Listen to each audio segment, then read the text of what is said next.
आज Doubtnut app download करें। Doubtnut पर अपने सभी गणित, रसायन विज्ञान, भौतिक विज्ञान और जीव विज्ञान के डाउट्स का करो सफाया। बस प्रश्न की फोटो खींचो, एक ही प्रश्न को क्रॉप करो और तुरंत वीडियो सोल्यूशन पाओ।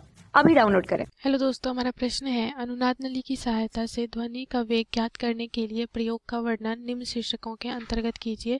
सूत्र की स्थापना। ठीक है, तो देखो सबसे पहले तो हम देखते हैं कि अनुनाद नली प्रयोग होता क्या है। ठीक, तो अनुनाद नली के प्रयोग में जो आपके उपकरण उपयोग में आते हैं वो क्या आता है, आपका एक अनुनाद नली होता है। ठीक है, और क्या होता है, इसे उच्च आवृत्ति लगभग 256 हर्ट्ज वाले एक स्वरित्र से क्या किया जाता है, कंपित कराया जाता है। ये आपका यहाँ पे ये जो देख रहे हो ये आपका क्या है, एक कांच की नली होती है।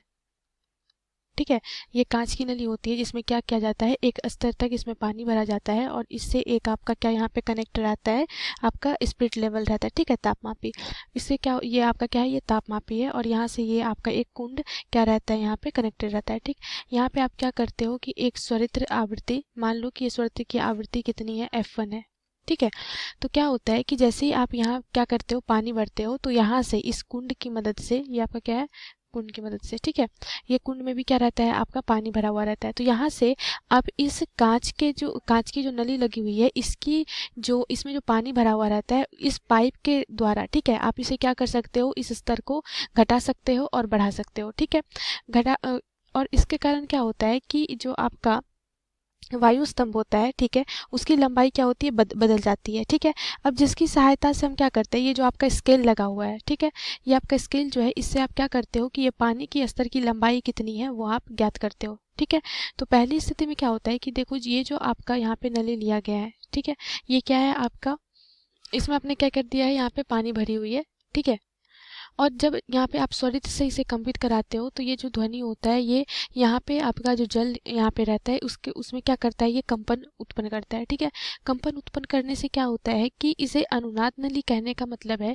कि जब यह प्रथम अनुनाद करता है तो इसकी जो वायु स्तंभ की जो कंपन की आवृत्ति होती है वह स्वरित्र के आवृत्ति के बराबर हो जाती है। ठीक है, जिस स्थिति को हम लोग क्या कहते हैं, अनुनाद की स्थिति कहते हैं और इसीलिए इसे क्या कहा जाता है, अनुनाद नली कहा जाता है। ठीक है, अब देखो इसके लिए हमें सूत्र की स्थापना करनी है। तो मान लो कि यहाँ पे आपने क्या किया है, यहाँ तक आपने जल भरा है। ठीक है, तो ये जो आपका ये सिरा होगा, ये एक तरह से आपका क्या करेगा, बंद नली की तरह कार्य करेगा, जिसके कारण क्या होता है कि ये जब ये ध्वनि जब इसमें जाती है तो ये दोनों सिरे से परावर्तन, एक आपतित तरंग और परावर्तित तरंग यहाँ से परावर्तित होती है और दोनों के अध्यारोपण से अप्रगामी तरंग का निर्माण होता है। ठीक है, और अप्रगामी तरंग के निर्माण से क्या होता है कि आपके जो बंद सिरा होता है उस पर आपका क्या प्राप्त होता है, आपको निस्पंद प्राप्त होता है और खुले सिरे पे आपको क्या प्राप्त होता है, प्रस्पंद प्राप्त होता है। ठीक है, अब ये जो लंबाई है, ये आप लंबाई को क्या मान लो, ये पूरी जो, अब देखो यदि जल यहाँ पे ये सिरा मान लो, ये आपका ए सिरा है और ये बी सिरा है। ठीक है, जहाँ तक पानी है और यहाँ पे जो पानी खाली है,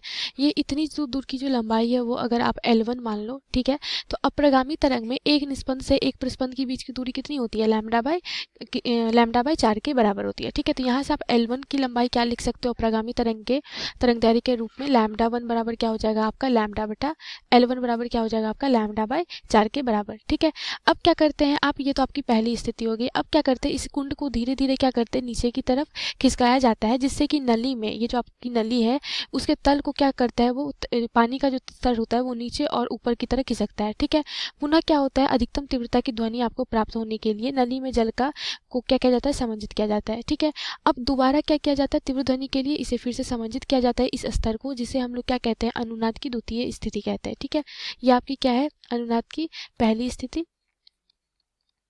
ठीक है, अब अनुनाद की क्या करते हैं, दूसरी स्थिति देखते हैं। ठीक है, दूसरी स्थिति में अब क्या हो रहा है कि अब जो पानी का स्तर है वो अब क्या हो जा रहा है, कुछ कम हो जा रहा है। ठीक है, तो अब जो स्थिति होगी किस प्रकार से होगी, मान लो कि अब जब खिसकाया गया तो अब जो यहाँ पे आपका पानी का स्तर है वो कहाँ पे आ गया है, यहाँ पे आ गया है।